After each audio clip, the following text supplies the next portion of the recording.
In today's journey, we help you get the high ground with hydrometers from a certain point of view by getting extremely pedantic on the topic. As there is a lot of misinformation out there that isn't wrong per se, but isn't 100% correct either, and that's what we're here to talk about today. As a side note, if any of these products seem interesting to you, there are affiliate links down below in the description. That's how we help pay for the 15 products we're about to go over. And don't forget to let us know if we missed anything in the comments section. But that's enough intro for now. Let's move on to the one that I go to the least. The digital refractometer seems like a fun toy, but that's kind of what it ends up being in the end, as some of the other options just are better. But let's go into it. One of the best things about it is the small sample size, and if you have mobility or dexterity issues, it's really easy to use. But also, of all the devices, it's the one you'll have to calibrate the most, and a refractometer calculator will need to be used once fermentation has started if you want to use this for calculating your alcohol content. And there you have it, live on camera, 25 seconds to get a gravity reading using only one hand, and 7 drops of sugar liquid, which is made from 8 grams of sugar per 100 milliliters of distilled water. It is important to remember that all measurement devices have a margin of error. Is it from the refractometer or my digital scale?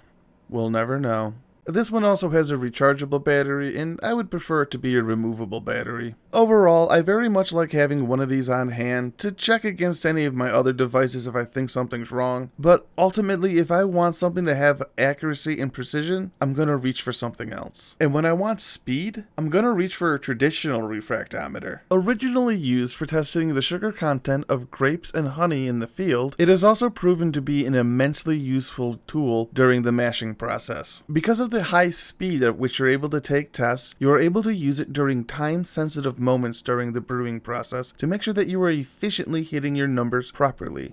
As taking a hydrometer reading may be more accurate at this point, it would be too time-consuming and you may miss the moment. The secret to its speed is its small sample size, the fact that it fits easily in your hand, automatic temperature control, meaning that it adjusts automatically for temperature instead of having to do any math, and the only time it takes to get a reading is how quickly you can get it to your eye and read the numbers. However, there are downsides, such as not everything refracts equally. That's why when using a refractometer, you have to use a conversion calculator once ethanol is present. Also, inconsistencies in the amount of dissolved solids in the liquid, minute as they might be. Despite all that, we still recommend these as the sole gravity readers for 1-gallon brewers, as just dealing with such small sample sizes is a huge benefit in those cases. And you know what, it's fine for home brewing, but I would find it personally a bit irresponsible to run a professional brewery using only a refractometer. Speaking of another tool that I would never use professionally, but love to use in a homebrew environment, is a tilt hydrometer or digital hydrometer. These guys float in the liquid and give live data back to a central computer to data log the whole process. There are other similar models out there, but they all basically work the same, and none of them are robust enough to survive a professional brewery in my opinion. Mostly because the cleaning chemicals will destroy the clear plastic if the pump doesn't eat through it first. The price tag is also a big turnoff. At over $100 per tilt hydrometer, plus the Raspberry Pi or any other hardware to make it work, and the technical know-how to make it happen, it's not necessarily the easiest thing to do, but I personally wouldn't ferment at home without it.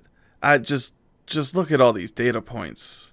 While technically you should do a hydrometer reading about every day while fermenting to check on the health and condition of your yeast and knowing where your fermentation's at, this guy does one every 10 seconds, along with a temperature reading, which is really cool because then you can see things such as when you really hit your exponential growth period and when fermentation is going full speed, causing a raise in temperature. However, it's not perfect. As you can see, there's a spike from when I added the nutrients in the very beginning, and later on when I moved it into the fermentation chamber to control its final fermentation temperatures. And my final thoughts on digital hydrometers are, they're a bit technically complex, a bit pricey at times, but I wouldn't homebrew without them. The data is just so useful to me. Are you ready for the pedanticness to really start? All the rest are hydrometers, but these 3 are alcometers, and the remaining 9 are saccharometers. One measures the amount of ethanol or alcohol inside of water, whereas the rest measure the amount of sugar in water. These two hydrometer types cannot be interchanged with each other. And colloquially speaking, 9 times out of 10 when someone says hydrometer, they're referring to a saccharometer. And in honor of those 9 times, we decided to get 9 hydrometers and see how they work in reality. Unfortunately, we were unable to afford every hydrometer that's out there on the market, but this should be a fair representation of all the usual suspects. From the too good to be true, so cheap economies, to the more standard affair triple scales that come in most kits, to the ultra precision scales that barely measure 20 points of specific gravity. You know, for when you want to be ultra sure that you're reading it right. Extremely overkill for most brewers, but for the people that need it, they need it. And it gives them the security to do their job right the way they feel is best. And that's how you need to pick your tool for measuring gravity as well. It's about what one feels best for you in your process. Even if that means taking a hit on accuracy and precision. And even though you already probably know how to do a hydrometer reading, I want to make sure everyone's on the same page and following best practices. First, we collect enough of the sample so that the hydrometer floats all the way to the top. This allows the meniscus layer to be on full display so there is no question of where it starts and ends. Overfilling can lead to a surface tension bubble on the top, which may not have a large impact on your reading, but can have an impact nonetheless. So here you can see the meniscus layer in blue, surface tension in orangish red, and we've extended the black lines of the hydrometer for easier viewing. This is clearly the biggest downside of traditional hydrometers, is that it does take a level of skill and technique to properly read consistently. But I'm going to let you in on a secret. If you read the hydrometer wrong, the same way every time, it does not actually matter, for the most part. Because when you do the maths to figure out the ABV, you're calculating the difference between the two numbers, not the actual numbers themselves. This does require you to make sure that you are consistent in how you do everything, though, such as always fill the test tube up to the same level. Always make sure that you note down the temperature to properly do your temperature conversion. And of course, if you read at the top of the meniscus, or the bottom, or even the middle, that you always read at the same spot. This also does require using the same hydrometer every time in the same test jar. Consistency is actually so important that in the professional world, it is common for one person to actually be in charge of all the readings. Or there is an SOP, standard operating procedure, for how to properly do it in their environment. In fact, consistency is so important that even how you add the hydrometer to the test jar is important. For example, that spin isn't just there for a flourish to make me feel fancy or look pretty for the camera. Don't take me as some conjurer of cheap tricks, especially when what's happening is fluid dynamics. This is a lot more important for cheap hydrometers, but what's happening is when you spin the hydrometer and it goes in, it creates a centripetal force that creates an even amount of liquid between the hydrometer and the test vessel. When you drop it in straight up and down, all it does is bob the water level up and down, and the water wants to take the easiest path, which will lead to the hydrometer being pushed out of the way and getting stuck to the side. If this hydrometer had a more defined point at the bottom, it would be able to self-center better. But that is a good point.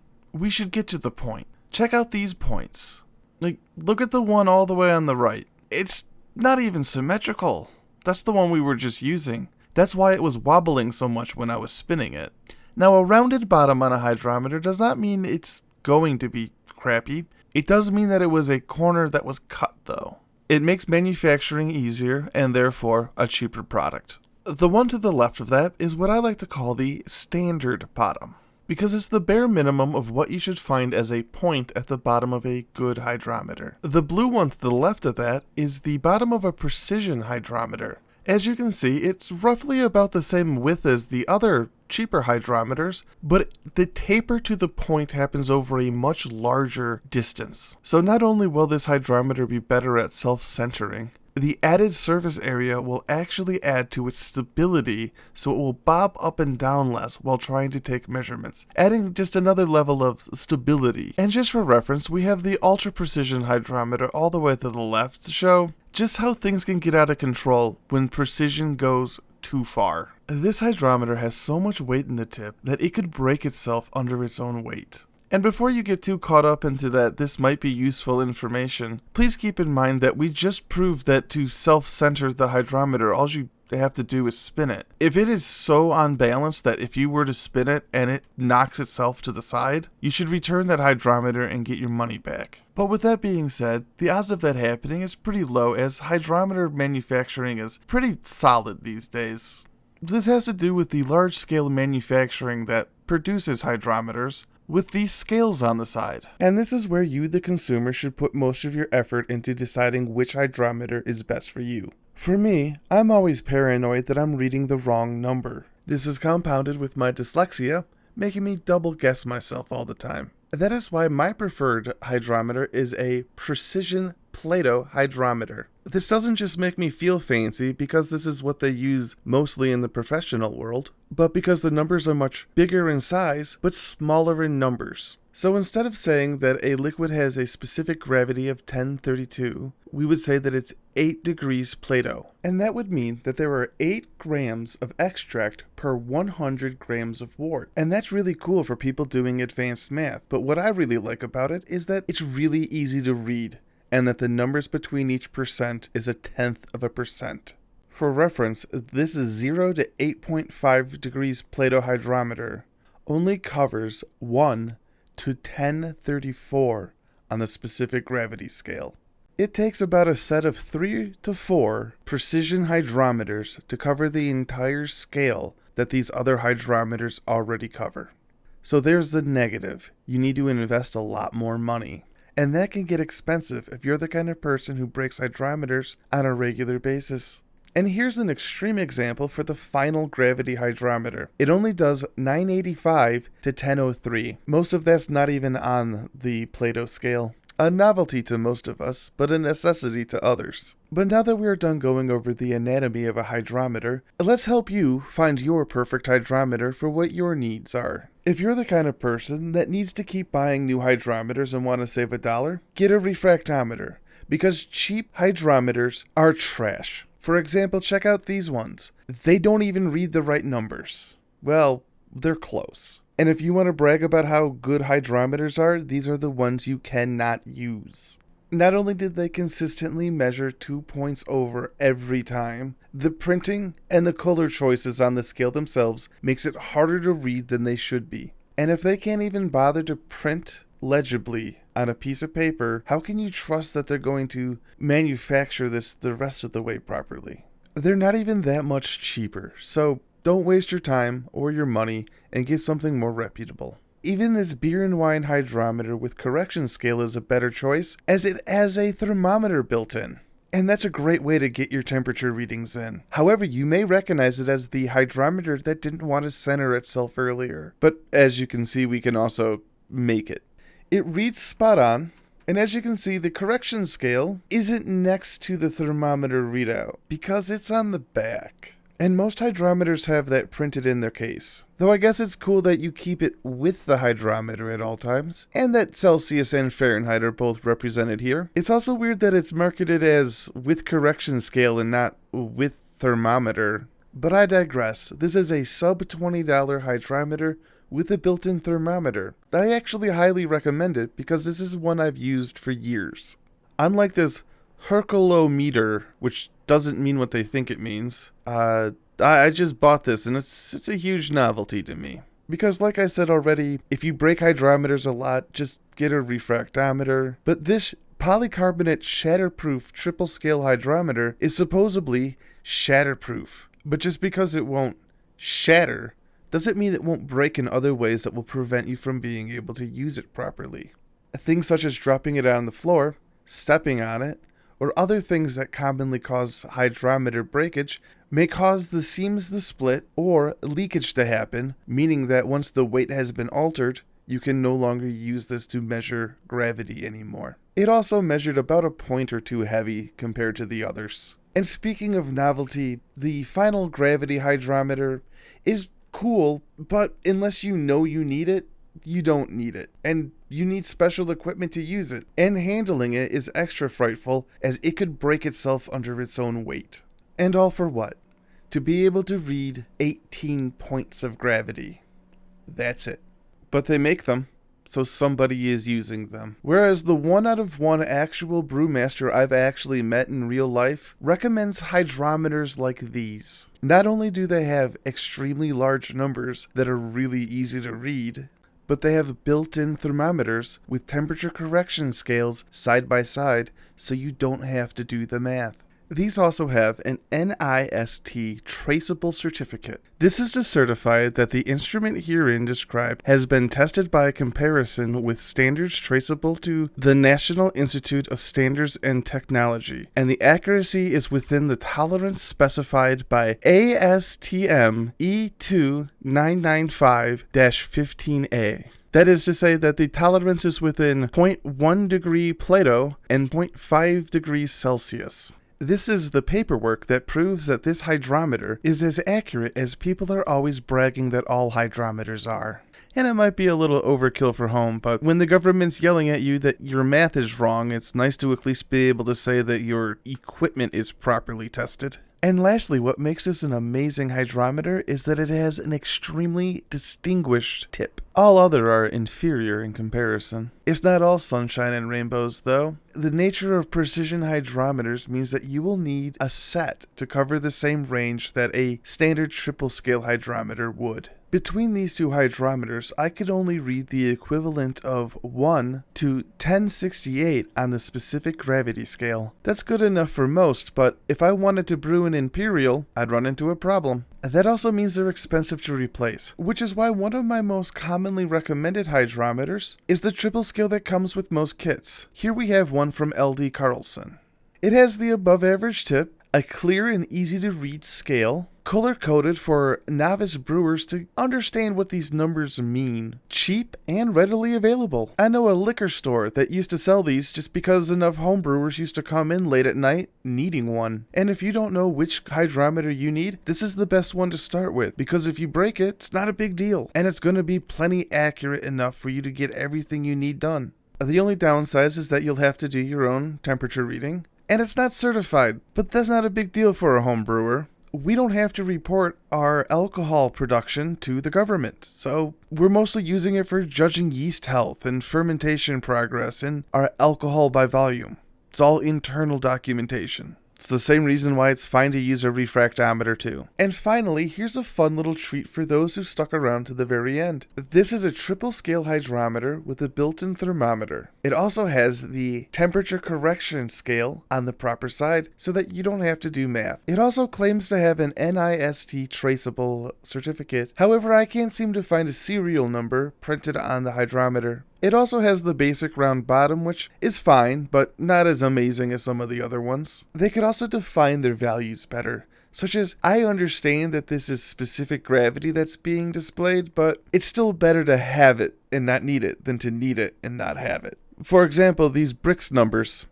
It could be easily construed as these alcohol numbers, or Plato. The units are defined in the documentation, but nearing a $50 hydrometer, it'd be nice if it was just there. Regardless, this is the hydrometer I would recommend for most people, unless you had a specific need otherwise. Just like how I recommend buying Phil's art, so we can continue to buy these products to compare them in ways that others do not. By going to thebvc.smugmug.com, you will have an opportunity to buy some of Phil's art to be printed specifically for you. Just click on a picture that you like, go to the Buy Photo button, and the medium selector will come up so that you can pick what you want the photographs to be printed on. From basic photo paper to metal, stretch canvas, and even coaster keepsakes are available. Just follow the prompts to select your size, and keep in mind that if you see red bars appear on the sides, that means it's going to get cropped. That's a technical term, meaning that that area won't show up in the final print. Then once you select your finish type, you'll have an opportunity to manipulate the crop area. Once you like what you've created, just add to cart, complete your order, and you've done what we considered purchasing BBC merchandise. Don't need any art? Well, check out the description for more ways to support us. And don't forget to like the video, and let us know down in the comments if there's any products you would like us to compare next. And don't forget to check out some of our other videos. And of course, happy brewing.